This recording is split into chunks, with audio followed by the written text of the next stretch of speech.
একটা কথা আমরা সবাই জানি, এই পৃথিবীতে সম্পর্ক অনেক, তবু একটা সম্পর্ক ঠিক হৃদয়ের গহীনে গিয়ে বাঁধা পড়ে, সেটি বন্ধুত্ব। এই বন্ধুত্বের সম্পর্ক কিন্তু সবসময় সবার কাছে সৌভাগ্য হয়ে ধরা দেয় না। কেউ এক জীবন ভালোবাসার মতো বন্ধুত্ব পায়, আবার কেউ কেউ সারাটা জীবন একটা সুন্দর বন্ধুত্বের অপেক্ষাতেই কাটিয়ে দেয়। তবে যদি বন্ধু না পাও, তবে কি করবে? জীবনটা ছন্নছাড়াভাবেই চালিয়ে দেবে? তা কিন্তু হতে পারে না।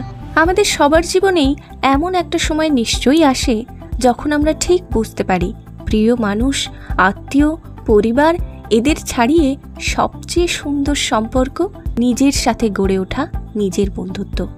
যে বন্ধু তোমার ছবি আঁকা, তোমার গান, তোমার আবৃত্তি, তোমার একাকিত্বের কাগজে লেখা কবিতা, যে কোনো কিছু হতে পারে। বিশ্বাস করো, এই বন্ধুরা কখনো আঘাত করে না, তোমাকে ত্যাগ করে না, বরং তোমার চোখের জল মুছে দিয়ে বলে, আমি তো আছি, তোমার মধ্য দিয়েই আমাদের প্রকাশ।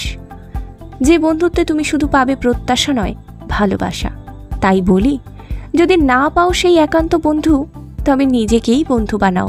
কারণ এই বন্ধুত্বে নেই কোনো বিচ্ছেদ, নেই কোনো অভিমান, আছে শুধু তুমি আর তোমার ভালোবাসা।